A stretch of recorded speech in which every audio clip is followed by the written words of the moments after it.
이번 올해 2023년이 청년 사업 처음이다 하시는 분들 한번 손 한번 들어보시겠어요? 나는 처음 참여해보신다. 여러분들 정말 대단하십니다. 여러분, 올해 2023년 청년 사업 경쟁률 정말 치열했습니다. 그 치열한 경쟁률 속에서 여러분들이 선정되신 것을 진심으로 축하드립니다.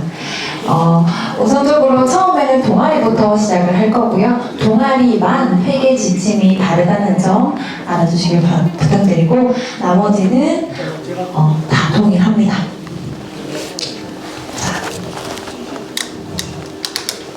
제가 늘 이게 세 번째인데 항상 중간에 가시면은 조시는 분들이 있어요. 약간 무슨 말이지? 놓치는 부분이 많을 텐데, 그런 부분에 있는 분들은 저한테 개인톡으로 전화를 주시거나 아니면 저희 하만청년센터로 연락을 주시면은 여러분들이 궁금증 가시는 부분들 다 설명해 드리도록 하겠습니다. 네, 시작하도록 하겠습니다. 동아리부터 먼저 시작하겠습니다. 동아리 선정되신 분들 손 한번 들어보시겠어요? 네. 활동비 사용 수칙입니다. 지원 목적은 청년들의 다양성과 개성을 존중하고 자율과 창의의 바탕이 되는 커뮤니티 활성화로 지역 청년들이 지역의 소속감을 갖고 정착할 수 있는 기반을 조성하고자 합니다. 공익적 목적이 담긴 지원금으로 사익이나 목적 외의 사용은 절대 안 됩니다. 그리고 이게 제일 중요합니다, 여러분. 신규 통장 개설과 체크카드 발급, 잔고 영혼을 꼭 만들어주시길 부탁드리겠습니다. 사실은 왜 신규 카드를 꼭 신규 통장을 개설해야 되냐에 대한 질문이 굉장히 많이 들어오고 있는데, 여러분들이 저희가 동아리 지원비가 200만원, 최대 200만원이잖아요. 그걸 받고 진행을 하면 할수록 예금 이자라던가 캐시백 같은 게 생기거든요. 그런데 신규 통장 같은 경우에는 저희가 받은 그 지원금에 관한 예산이자 캐시백이지만, 내가 사용하던 통장 같은 경우는 내가 옛날에 가지고 있던 그 금액에 대한 예산 이자인지, 아니면 내가 예전에 가지고 있던 이 통장에서 사용했던 그 금액에 대한 캐시백인지 저희가 알 수 있는 방법이 없습니다. 그렇기 때문에 저희는 신규 통장 개설을 무조건적으로 추천해 드리고 있고, 신규 통장은 못해도 3월 8일까지는 저희 오키텍 주무관님께 무조건적으로 제출해 주셔야 됩니다. 그리고 개인 용도, 동아리 활동 외의 다이런 용도로 사용 절대적으로 불가합니다. 이거 당연한 거 아니야 라고 얘기하시지만 가끔 헷갈리십니다, 여러분. 가끔 헷갈려서 내가 개인적으로 병원비를 지출해야 되는데 동아리 카드로 사용하시는 분들 더러 있으시고, 내가 개인적으로 봉사활동 지원금을 내려고 하는데 이런 지원금 카드로 그 지원금을 내시는 경우도 있어요. 그럴 경우에는 그 금액만큼 다시 취소를 하셔서 진행을 하셔야 됩니다. 그렇게 되시면 여러분의 정산도 굉장히 힘들어지겠죠. 똑바로 잘 사용해 주시길 부탁드리겠습니다. 동아리 지원금 사용 불가 항목 알려드리겠습니다. 첫 번째, 동아리를 위한 자산 취득성 물품 구입이나 사무실 임대료, 운영비 불가합니다. 두 번째, 동아리 회원에게 지출하는 강사비, 인건비 불가합니다.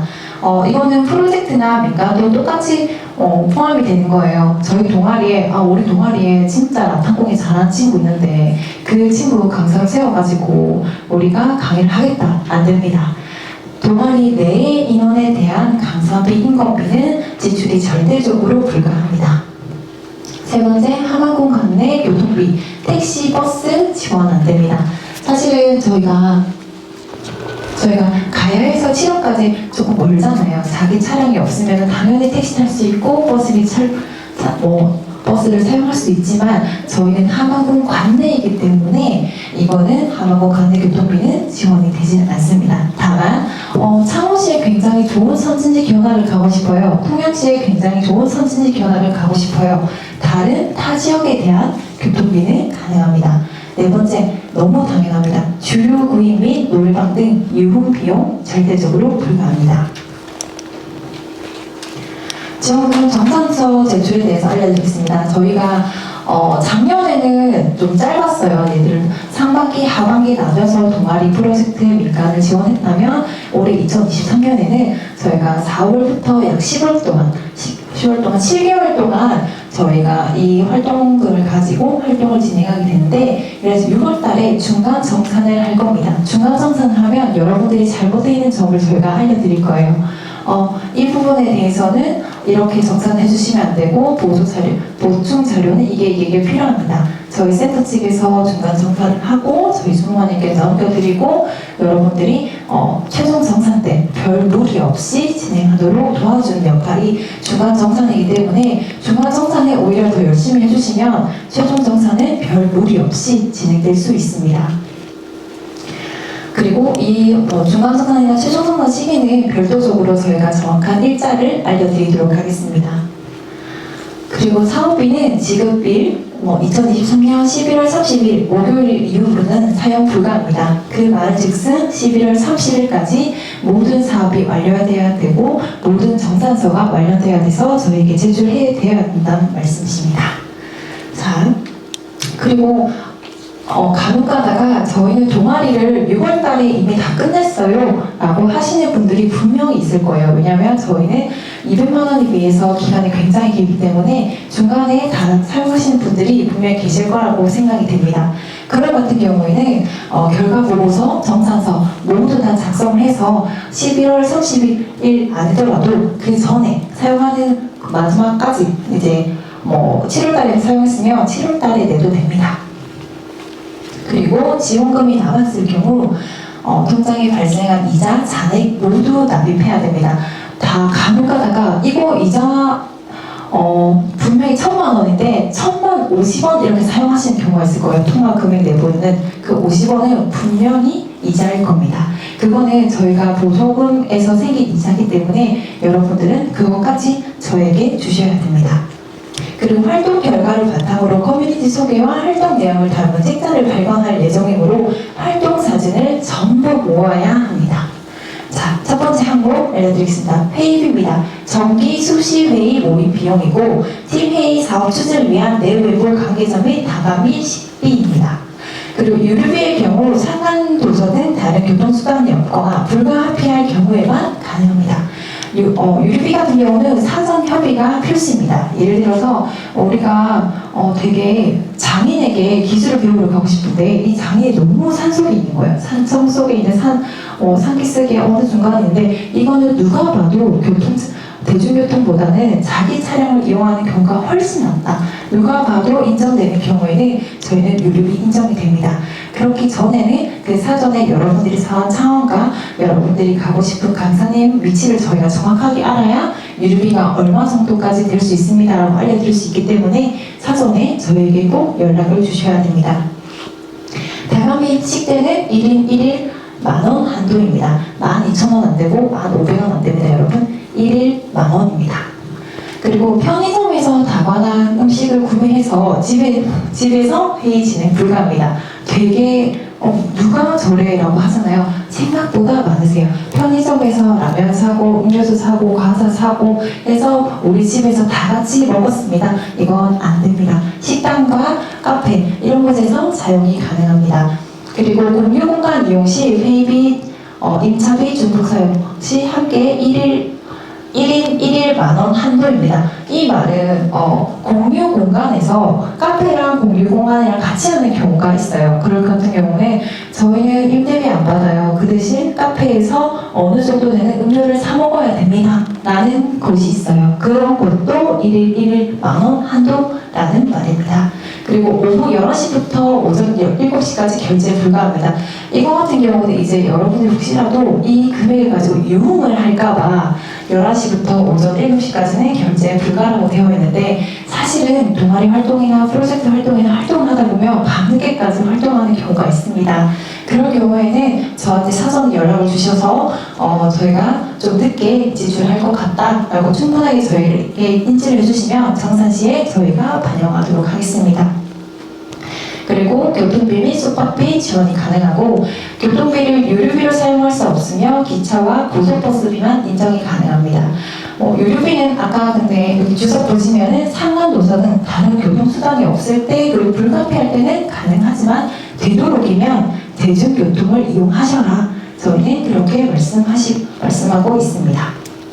그리고 예를 들어서 유리비를 사용해서 자가용을 이용해서 저희가 원하는 데 갔어요. 그럴 때 같은 경우는 고속도로 통행 영수증, 출장지 소재, 주유소 신용카드 영수증, 주차장 영수증 등 다양한 필요 영수증이 많습니다. 그렇기 때문에 저희는 대중교통을 추천해드리고 있습니다. 현장 학습지의 경우 현지 주차 비용, 고속도로 통행료는 영수증을 게시해 주시면 실비 처리해드립니다. 그리고 여비 프로젝트 사업 수행을 위한 출장 비용으로 편성해서 프로젝트 사업 시 저희가 예상계에 기재된 것만 인정하고 프로젝트 팀원 외에는 여비가 안 됩니다. 프로젝트 같이 가다가 프로젝트 인원 3명과 그냥 1명이 내가 도와줄게 이러고 가는데 숙박비 4명 사용할 수 없어요. 무조건 프로젝트 인원 3명만, 동아리 인원 3명만에 대해서 저희가 여비 진행이 가능합니다. 홍보비 같은 경우는 홍보물, 책자, 리플렛, 현수막, 배너, 포스터, 엽서 등을 제작하고 홍보에 사용하는 기도 비용인데 이때 제일 중요한 거는 홍보물에 저희 함안군 지원을 받아 제작함을 표기해 주셔야 하고 저희 함안군 BI가 꼭 기입이 되어 있어야 됩니다. 함안군 BI를 넣고 이 제품은 함안 청년 친화도시 사업의 지원을 받아 제작되었음을 표기합니다. 라고 표기를 해주셔야 됩니다. 홍보비는 전체 활동비의 50%를 초과할 수 없습니다. 이 말은 최대 200만 원 중에 100만 원까지만 홍보비를 사용할 수 있다는 거예요. 여러분들 중에 예산 편성 과정에 이 50%를 넘으신 분들이 꽤 있으십니다. 회의비가 50%를 넘거나 홍보비가 50% 넘거나 제작비, 임차비가 50% 넘는 경우가 있는데 이 같은 경우는 사전에 여러분들 이거를 보고 다시 수정을 해서 저희 주무관한테 보내드려야 됩니다. 이 부분은 저희가 총 오리엔테이션 끝나면 저희 주무관님께서 다시 한번 설명해 드리도록 하겠습니다. 그리고 계좌 이체는 절대 불가합니다, 여러분. 웬만하면 카드 결제가 더 편하실 거예요. 저희가 카드 결제 이렇게 외치는 경우는 해보신 분들은 그래 카드 결제가 편하지 라고 생각할 수 있는데 처음 하신 분들은 왜? 계좌 이체가 더 편할 수 있잖아 라고 생각하실 수 있는데 계좌 이체 같은 경우에는 필요한 서류들이 많아요. 세금계산서, 견적서, 청구서, 그리고 여러분들이 받았다는 납부 증명서까지 다 있어야 되기 때문에 저희는 웬만하면 카드 계산을 추천해 드리나 간혹 가다가 업체가 저희는 카드 리더기가 없고 세금계산서만 발급해 드릴 수 있습니다 라는 업체가 간혹 있어요. 그럴 같은 경우는 저희한테 연락해 주시면은 세금계산서 계좌이체 할 때 필요할 그런 양식 서류들을 저희가 다 알려드립니다. 그러니까 홍보비 너무 사용하고 싶은데 세금계산서는 떼준다는데 계좌이체는 어떻게 할지 모르겠어. 다른 데 알아봐야지. 근데 다른 데가 너무 마음에 들지 않아. 그러면 저희한테 연락해 주세요. 저희가 필요한 서류, 고비서를 친절하게 알려드리도록 하겠습니다. 제작 김창입니다. 활동 시 필요한 설치 제작물, 제작 비용, 영상 녹화, 사진 촬영비입니다. 활동 시 필요한 각종 공간, 물품 등의 임차료를 얘기하고 공간대 경우는 공간대 간 비용은 일시적으로 비용으로서 보증금, 임대료 절대 안 냅니다. 그냥 하루 내가 공간을 빌리고 하루 내가 차량을 빌리고 하루 내가 이 부스를 빌리는데 그 하루 한 제작 임차비지 보증금, 임대료는 절대 사용할 수 없습니다. 이 또한 계좌 이체는 절대적으로 불가하다고 되어 있는데 절대적으로 불가하진 않아요. 저희는 첫 번째로 무조건 카드 계산을 추천해드리고 두 번째는 불가하게 할 경우에는 제 계좌 이체 가능하고 계좌 이체할 때는 저에게 연락을 주시면 필요한 서류 알려드리도록 하겠습니다. 그리고 재산비 입장이 제일 중요한데 증빙이 가능한 사업자에 한해서 가능합니다. 예를 들어서 내 친구가 카메라가 너무 많아요. 근데 저희 동아리 카메라가 필요한 거예요. 그러면 내가 10만 원 주고 내가 너한테 카메라 빌리게 안 된다는 겁니다. 이런 재산비 입자비를 해줄 수 있는 업체가 따로 있어요. 그 업체 사업자 등록증 보면은 물품 대여라는 그런 항목이 있습니다. 그런 분들에게 물건을 빌려야 되지. 우리 옆집 선생님이 진짜 사진이 많은데 우리 옆에가 뭐가 많대. 걔한테 돈 주고 빌리자. 이거는 절대적으로 안 된다는 말씀입니다. 그리고 마찬가지로 전체 활동비의 50%를 초과할 수 없습니다. 물품 구입비, 공연 정시등 제작 등에 필요한 각종 소모 물품의 구입비입니다. 자산 취득성 물품과 해당 동아리 사업 목적이 아닌 일반 물품은 구입 불가합니다. 자산 취득성은 이런 거죠. 타일을 걸고 싶어요. 저희 동아리방에. 그래서 장판을 샀습니다. 이건 안 됩니다. 자산성이 너무 다분하고 동아리가 끝남에도 이 장판은 그대로 유지가 되어 있죠. 그 다음에는 동아리 사업 목적이 아닌 일반 물품은 구입 불가합니다. 이 말입니다. 예를 들어서 영어를 공부하는 동아리인데 갑자기 축구공을 사는 거예요. 이건 안 된다는 말씀입니다. 당연히 영어 관련된 동아리는 영어 책을 산다거나 영어 인강을 듣는다거나 그런 목표로 사용해야 되는 거지, 영어 공부를 하다가 축구가 너무 하고 싶어서 축구공을 샀어요. 이건 말이 안 된다는 거예요. 영어 공부를 하다가 운동을 하고 싶어서 배드민턴 채를 샀습니다. 이것도 말이 안 맞습니다. 그러니까 동아리 사업 목적이 아닌 일반 물품은 절대적으로 구입이 불가합니다. 그리고 현금성 캐시, 포인트, 상품권 등 현금성 가치를 가지는 물품은 구입 불가합니다. 간혹 가다가 저희 동아리 분들 중에 저희 동아리 내에서 약간 컨테스트 아니면 저희 동아리가 주도해서 컨테스트를 열고 싶은데 거기 1등을 교촌치킨 기프티콘을 주고 싶어요. 아니 뭐 1등을 문화상품권을 주고 싶어요. 이런 분들이 계시는데 이건 안 됩니다, 여러분. 현금성이 가치가 다분하기 때문에 그런 기프티콘 상품권은 절대적으로 구입이 불가합니다. 당연히 물품 구입비도 전체 활동비의 50%를 초과할 수 없습니다. 네, 교육훈련입니다. 외부 전문가를 초대해야 합니다. 외부 전문가를 초대하여 활동한 내용에 대한 비용은 지금 카드 사용이 원칙입니다. 강사님들 도중에 카드 계산이 가능한 강사님들도 더러 있지만 웬만한 강사님들은 카드 결제가 잘 안 돼요. 어느 단체에 소속되어 있지 않거나 학원에 소속되어 있지 않은 경우에는 거의 계좌이체가 전부입니다. 그런 경우에는 12만 5천 원이 되는 이상에서는 여러분 세금 8.8%를 제외한 금액을 그 강사님께 드려야 됩니다. 그러지 않으면 여러분은 세금을 내지 않는 거기 때문에 무조건적으로 강사비, 인터뷰비, 자문비 등 증빙이 가능한 사업자에 한해서 이체가 가능하고 12만 5천 원이 되는 이상의 경우에는 관련 세법에 따라서 원천 징수, 시원 납부를 정산해야 됩니다. 너무 들어만 봐도 힘들죠. 그래서 저희가 이거 다 끝나고 이거 부분에 대해서 어떻게 해야 될지 저희가 알려드리겠습니다.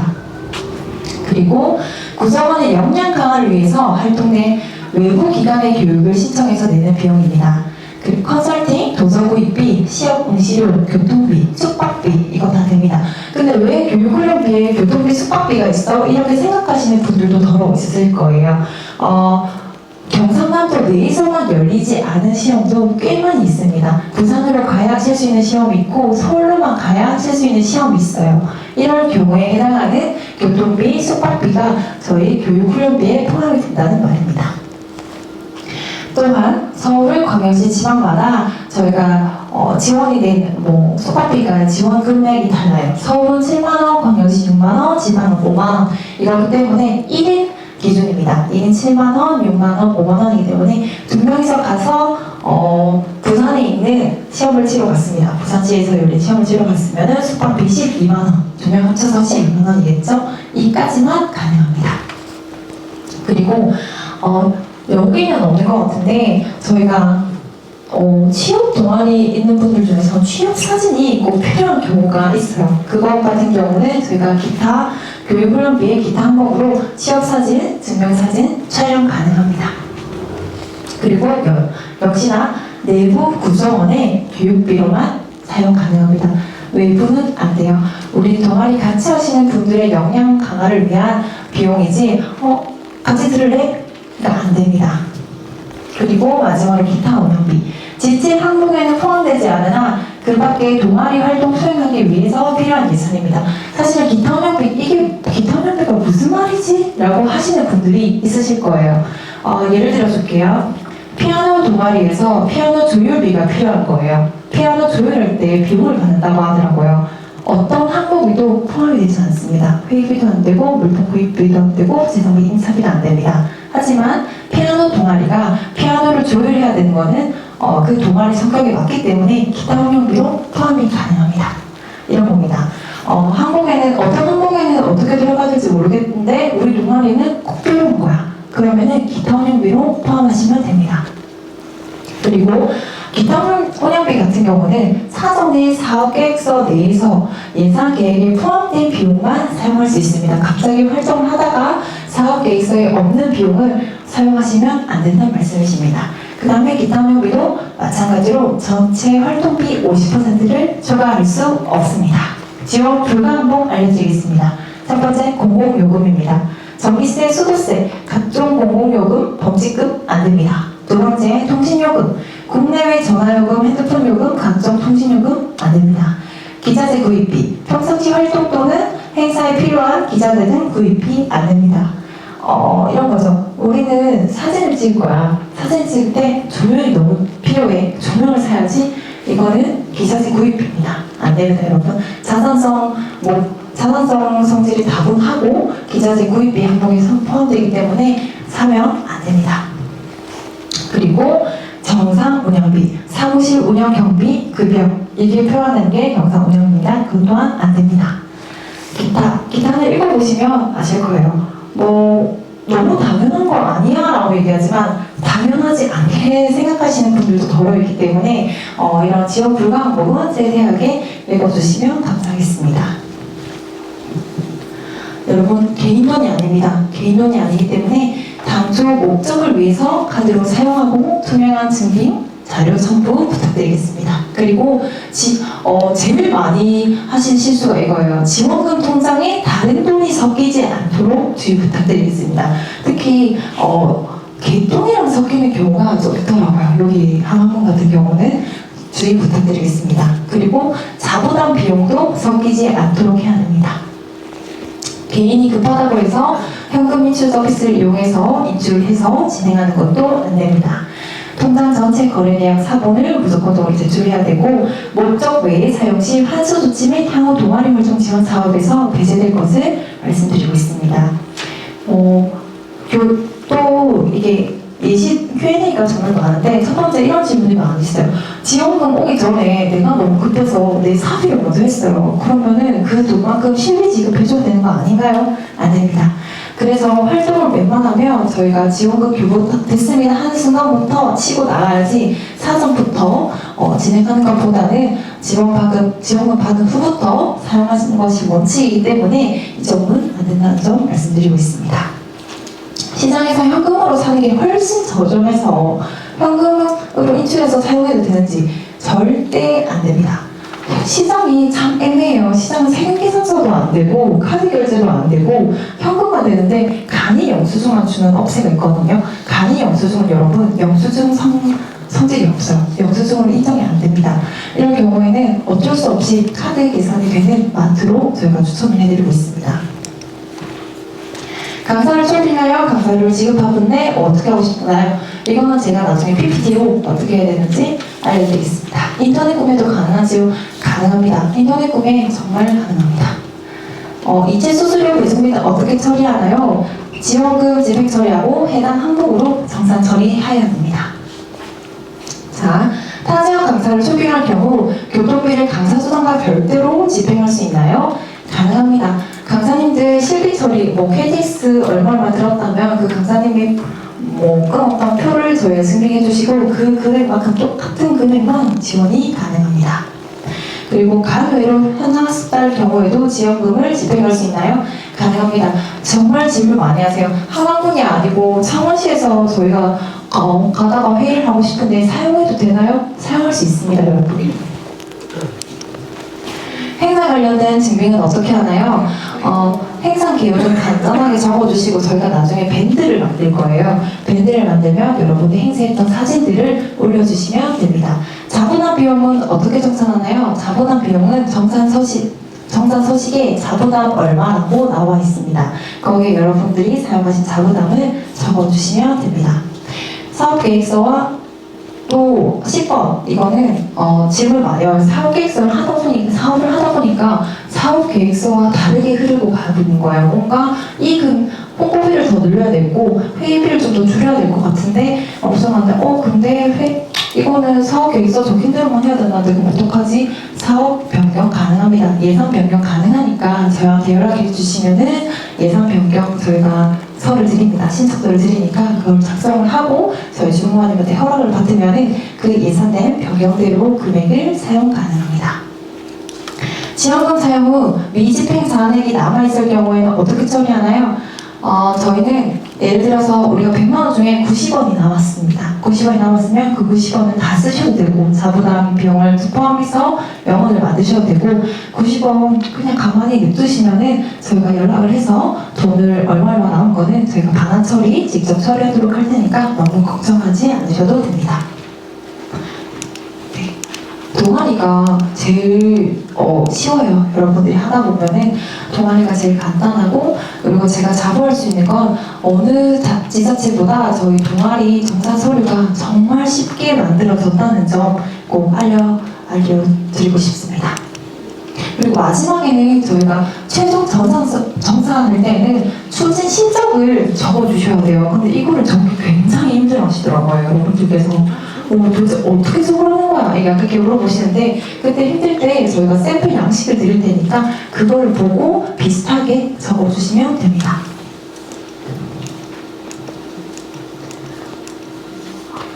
여러분 너무 덥지 않나요? 저만 덥나요? 덥죠? 잡으시죠? 아닌가?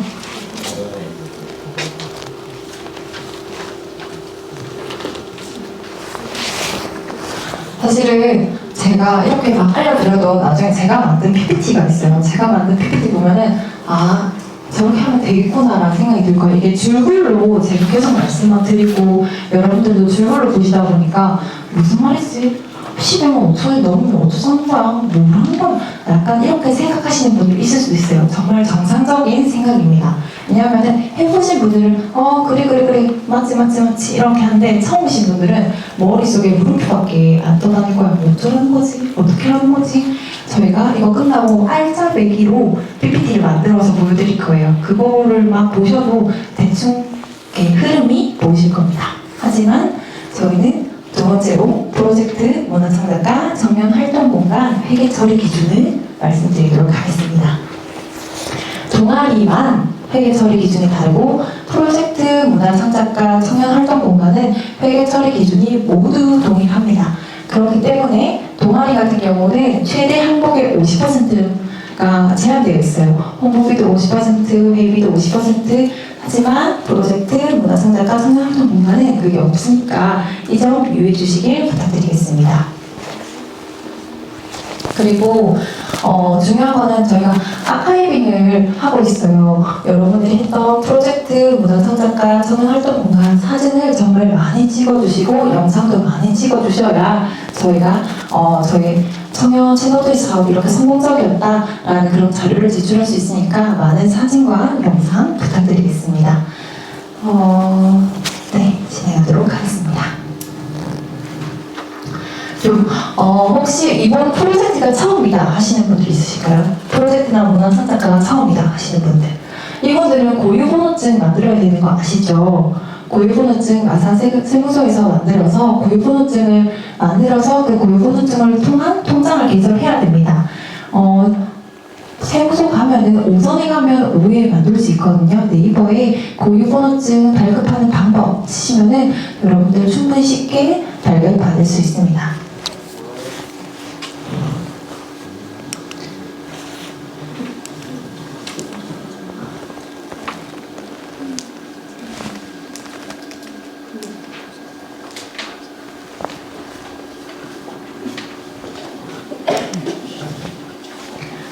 진행하도록 하겠습니다. 프로젝트 같은 경우는 지출 결의서라는 항목이 따로 있습니다. 지출 결의서는 우리가 언제 얼마 무슨 항목으로 얼마를 지출했습니다 라는 게 따로 있고 영수증 첨부하는 항목이 따로 있습니다.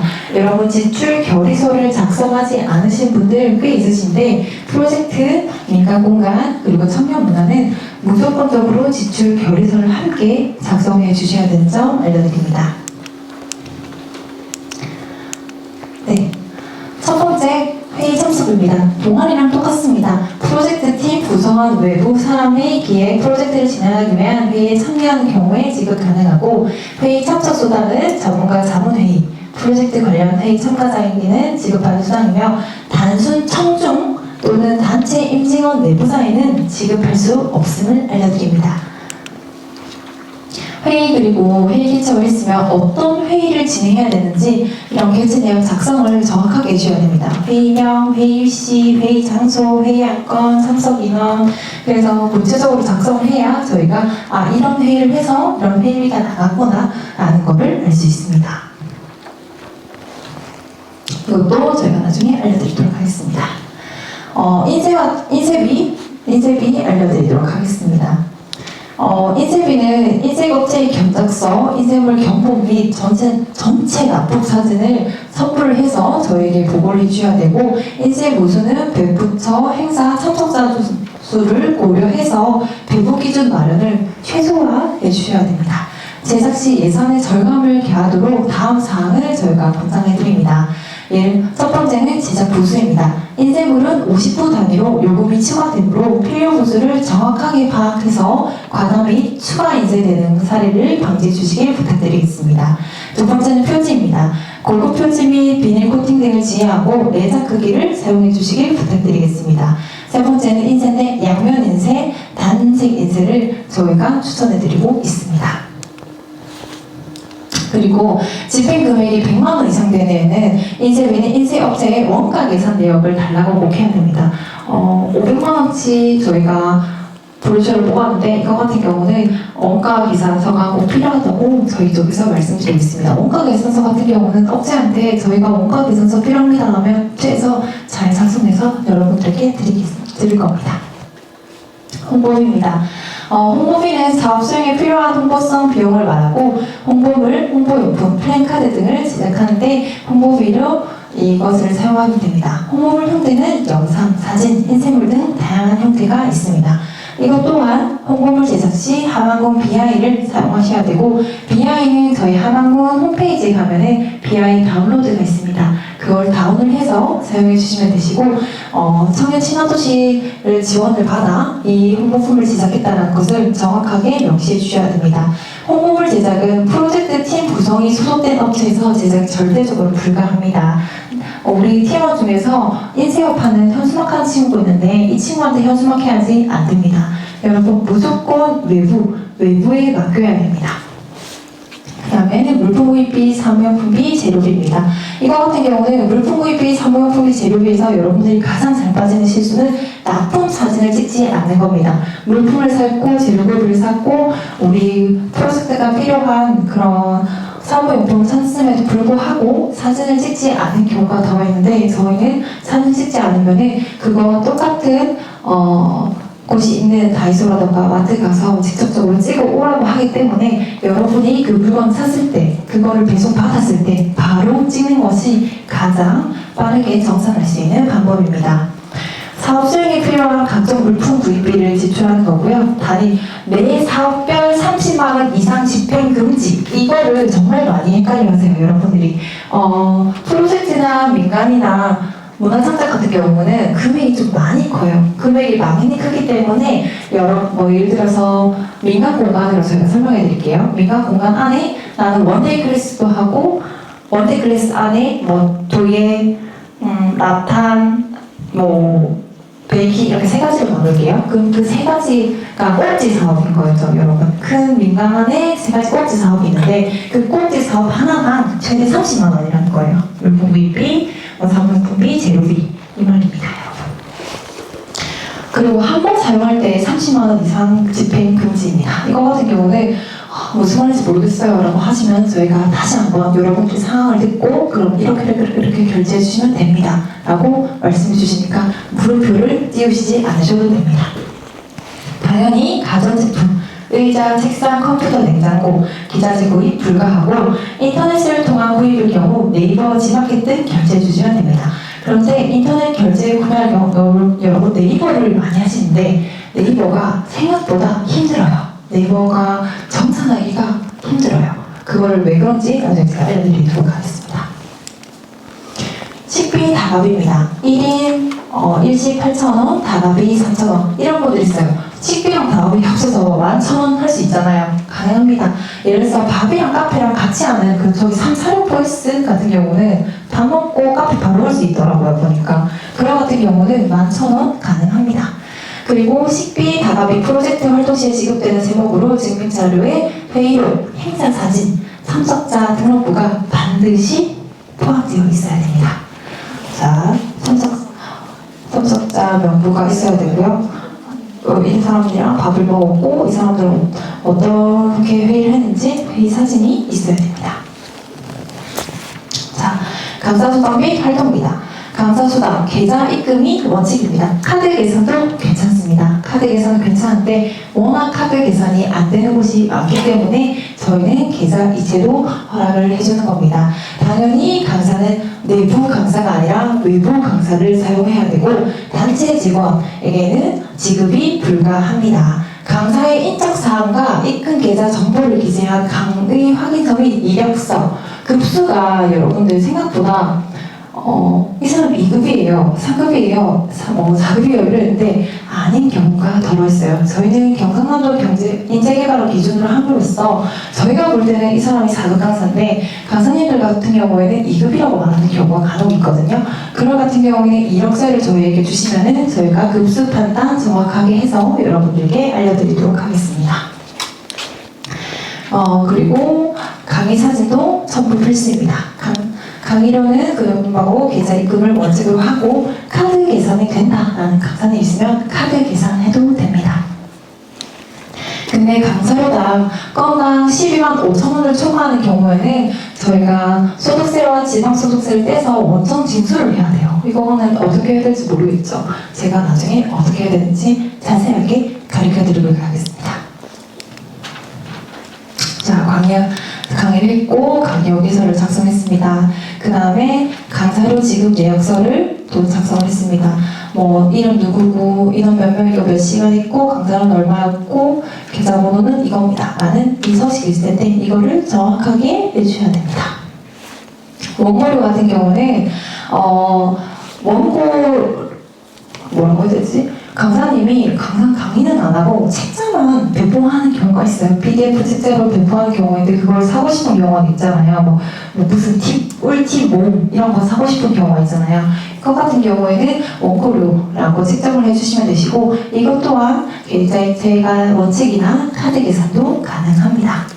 근데 강사료를 지급하는 경우에는 별도로 원고료는 지급이 안 됩니다. 간혹 가다가 강사님이 나는 내가 소수 지급 PDF 책자까지 들고 가는데 원고료까지 책정해 달라라고 하시는 분들이 분명히 있을 거예요. 책자 구입비라든지 같이 포함해서 강사비 원고료 포함해주세요 라고 얘기하시는 분들이 있는데 그분들은 안 됩니다. 강사료를 지급하는 경우에는 저희는 원고료는 지급해드리고 있지 않습니다.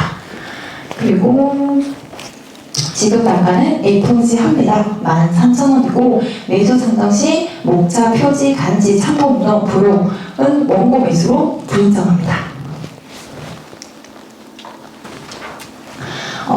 동아리와 나머지 3개의 차이가 뭐냐라고 물어보시면은 저희는 단순 활동비라고 차이가 난다라고 말씀드리고 있는데 단순 활동비는 사업의 효율적인 준비 및 진행을 위해서 일용직 형태로 고용한 임시 근로자에게 지급하는 인건비입니다. 우리 프로젝트가 너무 큰데 일손은 없어. 프로젝트 인원도 다 안 된대. 그러면 외부에서 일용직 근로자로 포함을 해서 사용 가능합니다. 단 내부 임원에게는 안 되고 우리 프로젝트 명단에 없는 분, 옆집 선생님이라던가 미지 선생님이 우리 프로젝트 명단이 없는 경우에는 그런 분들을 초빙해서 그런 분들에게 단순 활동비를 지급해서 이 프로젝트 활동 가능합니다. 지급 단가는 최저임금을 준수해야 됩니다. 저희 2023년은 1시간당 9,620원이더라고요. 3시간 하면 곱하기 3을 해서 진행을 해주시면 되시고 하루에 8시간 이내에 진행이 가능합니다. 또한 본 지급 단가에는 식비가 포함되어 있으므로 식비 중복 지급이 불가합니다. 국내 여비 숙박비도 똑같습니다. 동아리처럼 우리가 다른 데 가서 진행을 해야 되는데 가능할까요? 가능합니다. 그런데 출장 결과 보고서를 꼭 작성해 주셔야 돼요. 이거는 동아리도 모든 포함입니다. 다른 지역에 가서 내가 활동을 했어요. 그럼 어떤 활동을 했는지 그 보고서를 출장 보고서를 꼭 작성해서 저에게 주셔야 됩니다. 하고 여러분 이거 솔직히 읽어보시면 잘 아실까요? 저도 보고 계시죠? 보이시죠 여러분? 이해가시나요? 보이시죠? 해보신 분들은 약간 알겠는데 처음 하신 분들이나 해보지 않으신 분들은 한숨부터 먼저 쉬시더라고요. 그래서 저희는 다른 방법을 좀 추천해드리고 있습니다. 네. 그치고 그 줄글로 하고 저 또한 줄글로 이해할 때는 잘 몰랐어요. 그러면 제가 알짜배기로 금방 속성으로 끝내드릴게요. 형님 PPT 한번 들어주시겠어요?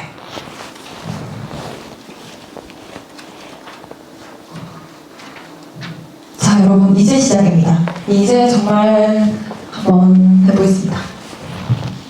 이거는 저희가 데이터베이스 지금까지 진행했던 모든 청년 사업을 진행했던 분들이 가장 많이 하는 실수고 가장 많이 하는 질문이고 어떻게 하면 이 사람들이 빠르게 효율적으로 알려드릴까 싶어서 저희가 만든 PPT인데 첫 번째, 두 번째, 세 번째, 네 번째, 다섯 번째 1, 2, 3, 4로 나눠지는데요. 이 1, 2, 3, 4만 제대로 이해하셔도 여러분들 반은 성공한 겁니다. 첫 번째, 회의비 정산서. 아까 제가 회의비 가능하다고 했죠. 다른 분들이랑 회의를 할 때 회의비 가능하고 그리고 회의비 안에서 식비도 가능하다고 한 거 기억나시죠? 그러면 이걸 어떻게 정산해야 되는가? 그럼 여러분들이 가장 많이 하는 실수는 뭔가? 라고 설명 먼저 해드리겠습니다.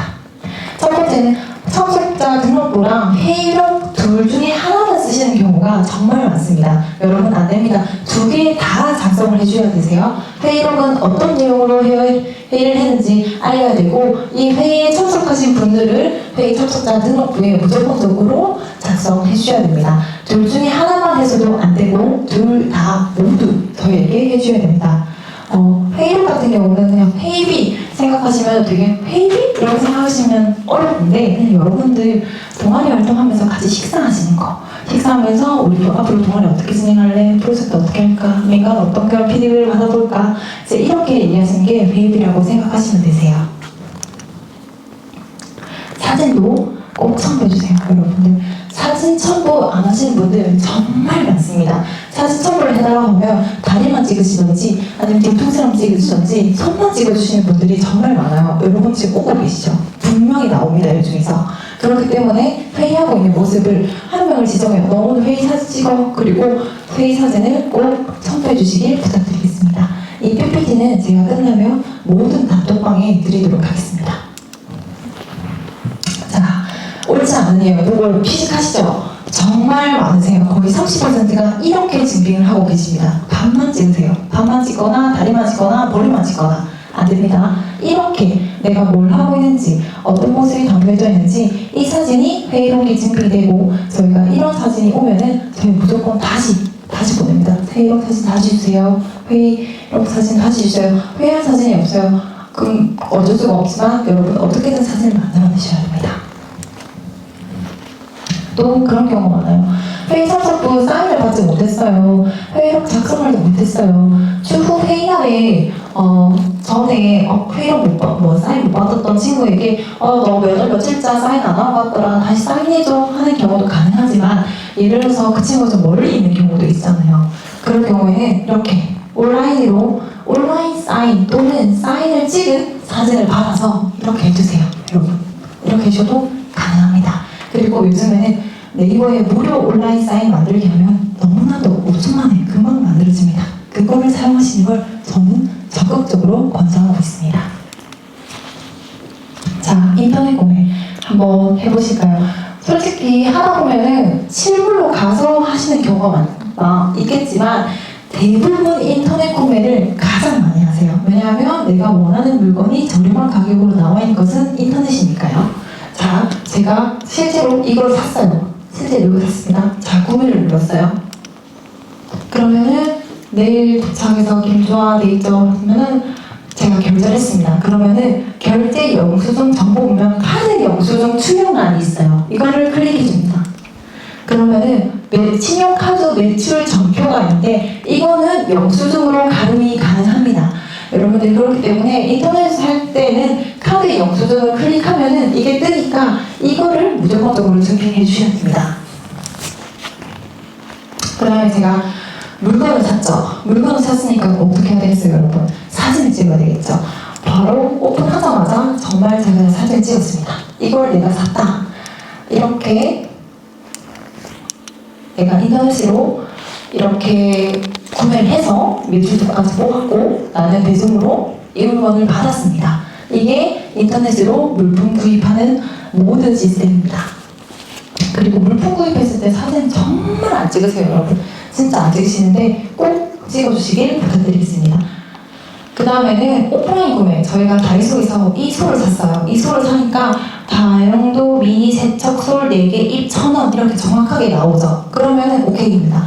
내가 물건을 샀고 영수증을 받았고 그 물건이 어떤 건지 사진 찍어서 첨부했고 프로세스 끝이죠. 그런데 간혹 가다가 이 물품 내역이 없고 통짜로 끊어주시는 가게가 있습니다. 예를 들어서 뭐 세척솔 사고 수세미 사고 뭐 퐁퐁 사고 이런 데 3만 원이 나왔습니다. 그러면은 뭐 사고 그냥 3만 원 덜컹 찍혀서 있는 영수증을 해주시는 업체도 간혹 있습니다. 그러면 안 돼요. 물품 내역이 있는 영수증에서만 저희가 가능하고 물품 내역이 없으면은 저희는 이렇게 간이 영수증으로 내가 뭘 샀는지 적어달라고 하거나 아니면 물품 내역이 담겨져 있는 거래 내역서, 견적서 중 한 개가 무조건적으로 필요합니다. 저희가 그때 떡을 샀거든요. 근데 떡을 사니까 보니까 72,000원 딱 통짜로 나왔죠. 내가 무슨 떡을 샀고 무슨 떡 몇 개를 샀는지 정확하게 이 영수증에서는 보이지 않아요. 단지 72,000원이라는 금액밖에 보이지 않죠. 이러면 안 된다는 겁니다. 72,000원에 뭘 사고 꿀쌀기 3대 23,000원 단가이기 때문에 72,000원이 됐다라는 이런 사소한 상세 내역이 있는 게 무조건적으로 포함이 되어 있어야 됩니다. 자, 전담 활동비. 이게 이제 가장 많이 정산하시면서 힘들어하시는 부분인데, 자, 여러분들 프로젝트 하시면서 전담 인력 활동비가 있을 거예요. 전담 인력 활동비가 있는데 이분이 7일하고 4시간 동안 활동을 했습니다. 전담 인력 활동비는 얼마일까요? 1시간에는 9,620원이고 1일 76,960원입니다. 활동비 지침사항 안내 페이지 31페이지에 저희가 정확하게 기재를 해놨고요. 이 사람은 7일을 일했기 때문에 7일 곱하기 76,960원에서 538,720원을 받을 수 있고 추가적으로 4시간을 일했기 때문에 4시간 곱하기 9,620원 하면 38,480원 이 두 개를 합친 금액을 577,200원인데 이거를 바로 입금하면 안 됩니다. 왜 바로 입금하면 안 될까요? 그쵸? 세금 아까 제가 말했어요. 12만 5천 원 이상이 되면은 8.8%를 뗀다고 했죠. 그렇기 때문에 577,200원을 바로 수고했어 577,200원 줄게 이게 아니란 말입니다. 그럼 어떻게 해야 될까? 7일 4시간 일했고 이게 보시면 네이버에 비율 계산기라고 치면 나옵니다. 비율 계산기에 이거 제가 수정 못했는데 577,200원 중에 8.8%는 얼마입니까? 그러면 이런 금액이 나올 거예요. 세금 8.8%를 제외한 이 금액을 전담 인력비를 빼서 이 금액을 빼고 그 전담 인력이 돈을 드려야 됩니다. 이렇게 돼야 되겠죠? 이게 아까 제가 8.8%를 계산한 금액이 57,54원이었고 그 나머지 금액을 프로젝트 전담 인력 선생님에게 저희가 드렸어요. 그러면 그 나머지 돈은 8.8%에 해당하는 이 세금은 여러분들 다른 통장에 우선은 넣어놓으세요. 이 금액만큼. 나중에 프로젝트 마무리하고 한꺼번에 신고하면 되기 때문에 일단은 57,94원은 여러분들이 사용하지 않은 통장에 집어넣으시면 됩니다. 그리고 나서 대표자의 다른 통장으로 입금하고 프로젝트 종료 시 일괄 세무서에서 신청을 하시면 됩니다. 그리고 이제 강사비 제일 많이 빠뜨리는 경우가 이력서를 포함 안 시켜주시는 경우와 강사료 지급 내역서를 안 적어주시는 분들이 가장 많으세요. 둘 다 필요합니다. 이력서는 저희가 어떤 급수를 봐야 되기 때문에 이 이력서를 꼭 봐야 되고 강사료 지급 내역서 같은 경우는 입금 계좌, 강사료, 소득세 지방세를 정확하게 떼는지를 저희가 봐야 되기 때문에 이 두 가지 양식은 무조건적으로 필요합니다. 그 그리고 또 통장 사본, 이 신분증 사본까지 여러분 다 필요합니다. 왜냐면은 간혹 가다가 강사로 지급 내역서에 입금 계좌가 잘못되어 있거나 입금 계좌가 잘못되어 있거나 저기 주민등록증이 잘못되어 있는 경우가 있거든요. 그런 거 저희가 발견하면 저희 측에서 수정할 수가 있어요. 그런데 이게 없으면은 이 사람이 정말 이 사람한테 돈을 제대로 준 게 맞나 안 맞나 저희가 가늠이 안 됩니다. 그렇기 때문에 강사회를 할 경우에는 이력서, 강사료 지급 내역서, 통장 사본, 신분증 사본 이 네 가지 모두가 첨부되어 있어야 합니다. 그 다음에 강의도 강의 들었을 때 강의 성명 사진을 이렇게 꼭 찍어주셔야 됩니다. 누가 봐도 이거는 강의를 하고 있는 사진이죠. 이 사진이 꼭 필요하다는 말씀입니다. 자, 질문하겠습니다. 전 함안군 지방의회 의장님께서 2시간 강의를 했습니다. 강사비는 얼마를 지급해야 하나요? 힌트는 전 함안군 지방의회 의장님은 1급 강사에 해당이 됩니다. 그러면 2시간 강의는 여러분 제가 경상남도 인재개발원 기준표를 또 드릴 건데 최초 1시간, 처음 1시간은 25만원을 드리고 나머지 1시간 이후에는 12만원을 드리는 거예요. 3시간, 만약에 3시간 강의를 했으면은 25만원 플러스 12만원 플러스 12만원이 돼야 되는 겁니다. 25만원 플러스 25만원 플러스 12만원이 아니라 최초 1시간만 1원이고 그 이외에는 무조건 1원입니다. 이거 꼭 알려주시길 바랍니다. 그러면 37만원을 저희가 입금해야 되죠. 그러면 지방의원님 수고하셨습니다. 37만원 바로 드리겠습니다. 여러분 될까요? 왜 안 될까요? 맞습니다. 세금을 또 떼야 됩니다. 왜냐? 12만 5천 원이 넘었기 때문이죠. 그러면 또 37만원에서 8.8%를 떼니까 32,560원을 일단은 다른 내 통장에 있고 나머지 이 금액을 1급 강사님 정지방의 의장님께 드려야 되는 겁니다. 그리고 나중에 저희가 세무서에서 일갈, 신가를 해야 합니다. 또 작년에 가장 많이 한 실수예요. 이거는 작년에 제가 베스트 1위로 꼽은 강사비 실수인데 똑같은 강사님이 3일에 걸쳐서 12만 5천 원 미만으로 다 진행을 하신 거예요. 그러면은 12만 5천 원이니까 저희가 세금을 뗄 필요가 없잖아요. 근데 그래 하루에 12만 5천 원밖에 안 받아갖고 3일이면 곱하기 3에서 37만 5천 원 바로 보내야지. 이거는 안 됩니다, 여러분. 이거는 한 번에 통짜로 보냈기 때문에 어쨌든 12만 5천 원이 넘었어요. 그렇기 때문에 8.8%를 떼야 됩니다. 똑같은 강사님이 12만 5천 원 밑으로 하니까 곱하기 3 세금 안 떼도 되겠지? 아니에요. 여러분 더하는 순간 12만 5천 원이 넘기 때문에 8.8%를 무조건적으로 떼야 됩니다. 그럴 경우에 떼야 됩니다. 합산해서 일괄 보내시면 절대 안 됩니다. 그럼 어떻게 해야 되냐? 이거 한번 선생님 잠깐만 내려주시겠어요?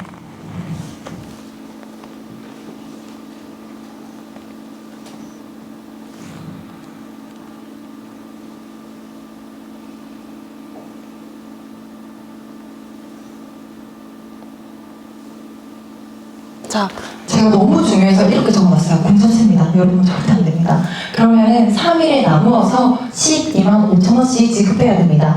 3월 2일부터 3월 5일까지 이 강사님이 해주었고 제일 좋은 거는 강사님 수고하셨습니다. 바로 입금해 드리겠습니다가 제일 나이스인데 강사님이 어차피 3일에 걸쳐서 할 거니까 그 다음날 통짜로 4일에 통짜로 드려야지 이거 말고 그럼 강사님 솔직히 못 믿어올 수도 있잖아요. 이 강사님이 돈만 받고 안 오면 어떡하지? 이런 생각할 수 있으니까 충분한 강의를 하시고 난 뒤에 저희가 세금 문제 때문에 3일에 나눠서 3월 2일분은 3월 6일날 드릴 거고 3월 3일분은 3월 7일날 드릴 거고 3월 며칠분은 며칠날 드리겠습니다. 강사님께 사전에 얘기를 하세요. 그리고 나서 3일에 나누어서 12만 5천 원씩 여러분들이 지급해드리면 아무 일 없습니다.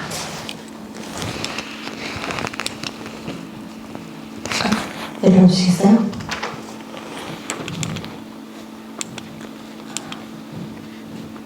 자, 그리고 가장 많이 하는 실수 영수증이 없었습니다. 영수증이 3개로 가려졌어요. 분명 분명히 이거는 통장 내역에는 이 돈을 사용했다는데 저희 팀원 중에 아무도 영수증을 가지고 있지 않습니다. 그럴 수 있어요. 잃어버릴 수 있죠. 영수증 잃어버릴 수 있습니다. 그럴 경우에는 여러분 해당 카드사 홈페이지에 매출 전표를 출력해 주셔서 그 매출 전표는 영수증으로 가름이 가능하니까 매출 전표를 뽑아주시면 됩니다. 뭐 다 다를 거예요. 농협을 사용하시는 분들도 있고 경남을 사용하시는 분들도 있고 카카오 사용하시는 분들이 있는데 다 매출 전표 뽑을 수 있습니다. 그렇기 때문에 뭐 농협 매출 전표 뽑는 방법이라고 검색해 주시면은 블로그에 매출 전표를 어떻게 뽑는지 잘 나와 있으니까 영수증이 없어졌다고 해서 걱정할 필요 없습니다. 근데 색이 바래진 경우는 저희는 매출 전표를 다시 요청하고 있으니까 색을 바래진 경우에도 매출 전표로 가름 부탁드리겠습니다. 바랬죠. 이건 실제로 저희가 작년에 네트워크비 정산할 때 발견해서 저희도 매출 전표를 뽑았습니다. 자, 네이버. 솔직히 나는 네이버에서 물품 제일 많이 구매한다. 손 한번 들어보시겠어요? 네이버페이 제일 많이 이용한다. 맞습니다. 저도 네이버 제일 많이 이용해요.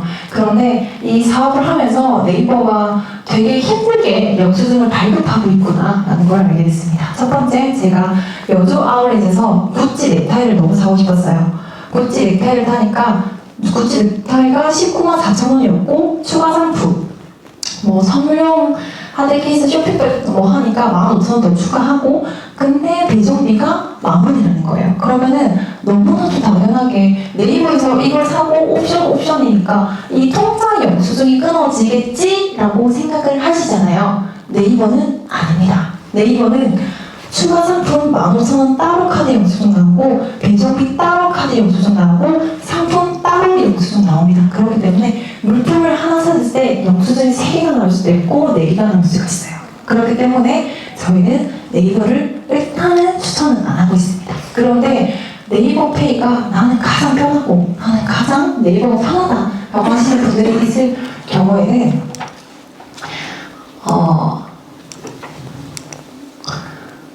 이 네이버 페이를 사용하실 경우에도 그냥 해당 카드사 홈페이지에 가서 매출 전표를 출력하시면은 네이버에서는 영수증이 3개지만 매출 전표에서는 통짜 영수증이 나옵니다. 그렇기 때문에 이런 경우에는 매출 전표로 하나의 영수증으로 가름하는 것을 저희는 추천드리고 있습니다.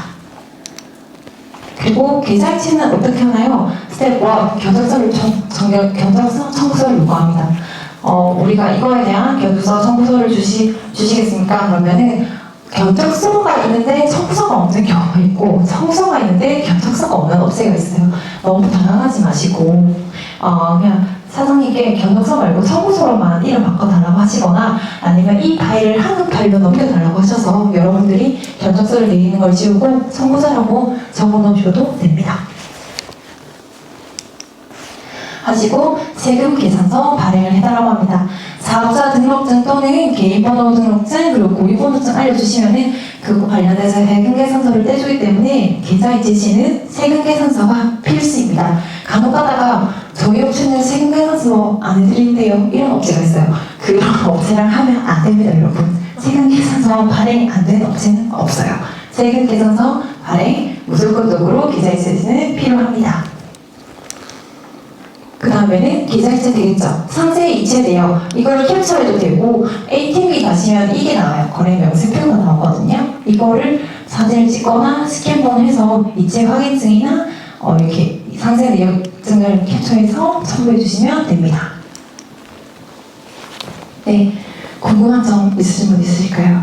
그리고 여긴 안 적혀놨는데 아까 강사비 같은 경우에는 여러분들 한 번 수업 들을 때 12만 5천 원이 넘는 강사님이 거의 대부분이에요. 12만 5천 원 밑에 있는 강사님 같은 경우는 신의 소양 강사여서 여러분들이 참 부르다기보다는 내가 마음먹고 부르겠다고 하면은 12만 5천 원이 당연하게 넘어갈 수가 없어요. 당연하게 넘어가거든요. 그럼 그런 경우에는 세금은 너무 힘들고 이 강사님 부르고 싶어. 그러면은 예를 들어 30만원, 하루에 30만원씩 강사님이 오시죠. 그 강사님께 양해를 구합니다. 30만원, 저희가 30만원 안 드리겠다는 게 아니라 3회에 걸쳐서 10만원씩 나눠서 드리겠습니다. 세금의 문제 때문에 저희는 조금 힘들 것 같으니까 수업을 3회 했다고 하고 뭐 10만 원씩 나눠서 드리겠습니다. 이거는 뭐 편의를 위해서요. 너무 힘들거든요. 세금 세무서 나중에 신고할 때는 많이 힘들어하기 때문에 저는 이 방법을 적극적으로 권장해드리고, 사실은 제가 지금 이렇게 말하는 것을 반은 알아듣고 반은 그래도 무슨 말인지 모르겠다라고 하시는 분들이 분명히 계실 겁니다. 그러면 이 책자를 읽고 모르는 부분을 저희한테 연락을 주시거나, 아니면 저는 주말에도 상관없이 연락을 받거든요. 연락을 받아요. 여러분들 주말에 활동을 가장 많이 한다는 걸 알고 있기 때문에 카톡을 남겨주시면은 제가 그때그때 이렇게 하시면 안 되고, 이렇게 하시면 되시고, 그렇게 돈을 사용하시면 안 되고, 이렇게 했으면 좋겠습니다 라고 바로 조언을 해드릴 테니까 기탄 없이 주말에도 저는 늦게라도 연락 주시면은 제가 연락 받도록 하겠습니다. 또한 궁금한 거 있으면 물어봐 주시면 감사하겠습니다.